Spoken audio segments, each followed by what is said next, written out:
Welcome to the Tuesday video of Gold and Blue Dude. And if you're a college football or a college basketball fan, go ahead and hit that like and subscribe button because that's all we do here. We also have a great Patreon page, a lot of stuff going on over there, a lot of time and effort put into it. And also a great website created by Joey Foster. We have 8 great writers led by the head writer, Michael Walker, but we're looking for more writers. Also go check out our Gold and Blue Dude merchandise store. A lot of great stuff over there. You'll like it. And you can support Gold and Blue Dude through PayPal. And right now, every donation is going to go towards getting us, all of us, a P.O. box so that you can send a mini helmet so I can display it on my shelving in my background forever. Now on to the video at hand, and yes, it is in a car, and yes, it is raining outside, so bear with us. I'm still going to give you the best video possible. For a while now, I've been talking about West Virginia and the ACC talking, and that's a true thing. Now, whether it comes to fruition and when it happens, that remains to be seen.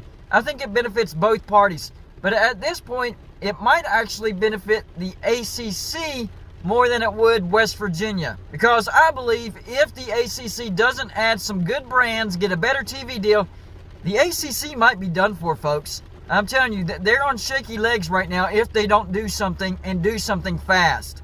If the ACC fails to add some good brands and renegotiate that TV contract when the time comes, bring in some more money, I think the ACC is in danger of being picked apart. High percentage of that happening, to be honest with you.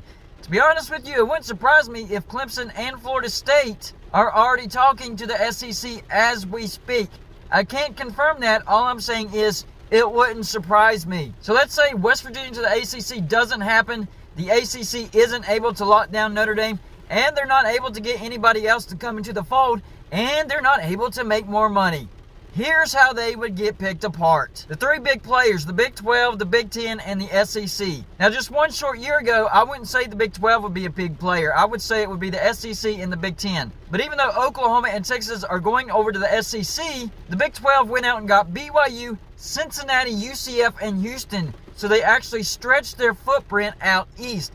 That's what makes the Big 12 a player if the ACC doesn't do something and they get picked apart. So here's how I think it would play out. And I know there's a lot of things that go into it besides geography. There's AAU status for the Big 10 and preferences for these teams. But this is my best guess as to where each of these teams would end up if the ACC does indeed fall apart. So for the Big 12, after Oklahoma and Texas head on over to the SEC, here's what they would look like. Oklahoma State, Baylor, Iowa State, Kansas State, West Virginia, TCU, Texas Tech, Kansas, BYU, Houston, and Cincinnati, and UCF. I'm including the additions in this video. I think the Big 12 goes out and gets Louisville. I think that's a no-brainer. Honestly, I don't think the SEC would be interested, and I definitely don't think the Big 10 would be interested. So no-brainer, Louisville over to the Big 12. Now, the next team that would be on the Big 12's radar, Georgia Tech. I think they fall into that same category. I don't think the SEC would be interested, and I think it would be a little too far down south for the Big 10. So I'm saying the Yellow Jackets of Georgia Tech would be headed over to the Big 12. The next team, now this is where it gets a little bit dicey. A little bit of a fight might break out over this one. Pitt. I think the Big 12 could grab Pitt. Now, this would be a back and forth between the Big 12 and the Big 10. I think Pitt does have AAU status. I think the Big 10 would want Pitt.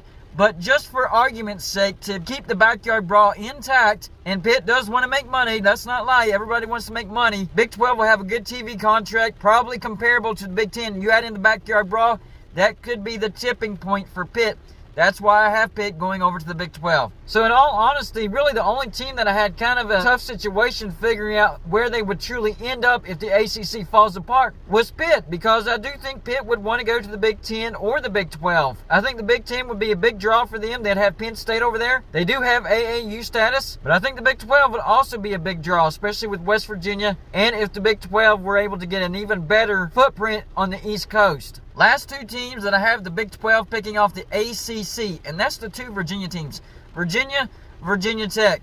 Now, possibly the Big 10 could be interested in both of these teams, but I don't think it's enough to really go after them. I think they have their eyes on some bigger prizes. And I definitely don't think the SEC would be all that interested in Virginia, Virginia Tech. Maybe a little bit of interest, mild interest, but not enough to really go with the back and forth against the Big 12. So I think the Big 12 grabs Virginia and Virginia Tech. So just to make it even, I also think the Big 12 goes out and either gets Memphis, Boise State, San Diego State, or Colorado State.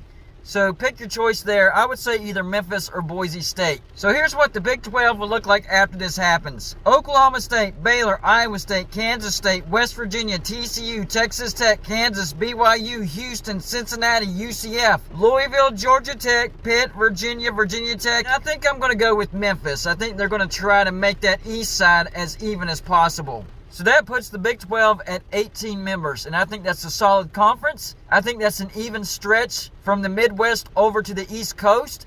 It adds a lot more teams for West Virginia on the east side. I think that would build a strong East division for the Big 12, so I like it a lot. On over to the SEC. Right now, the SEC, including Oklahoma and Texas, looks like this. Georgia, Kentucky, Tennessee, South Carolina, Florida, Vanderbilt, Missouri, Alabama, Auburn, Oklahoma, Texas, Ole Miss, Arkansas, Mississippi State, Texas A&M, and LSU. I think the SEC wants to say South, but they also want to get the biggest names. So like I said previously, it wouldn't shock me if the SEC were in talks with Clemson and Florida State.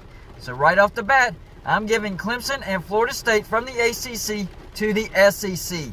But to go along with them, I also think they add the Hurricanes of Miami.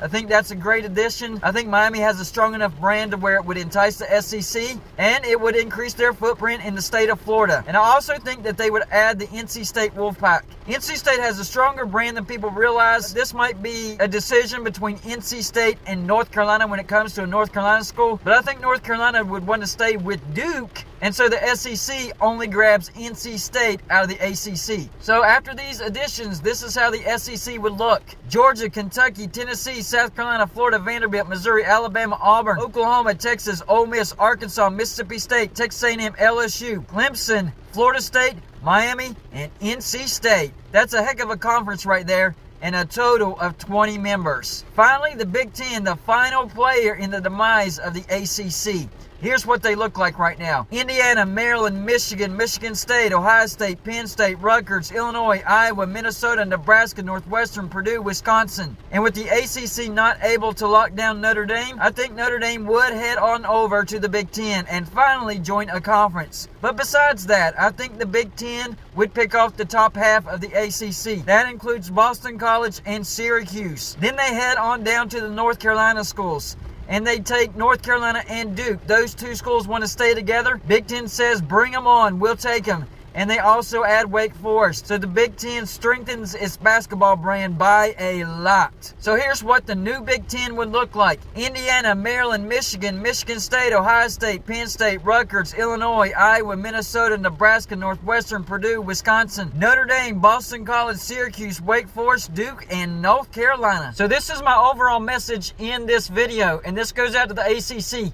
Get your act together, add some strong brands, and make some more money, or this is your future. This will happen. I'm sure I'm going to see a lot of arguments in the comments section saying, well, that's impossible. That team can't go there. And there's no way the Big Ten would want them or the SEC would want them. There's no way that that team would go on over to the Big 12. I welcome the argument. I welcome the comments. Bring them on. So y'all let me know in the comments section what you think about the eventual fallout of the ACC if they don't do something, and do something quick. That's all I got for you for this show. Like and subscribe if you haven't already, and I'll see you on my next show.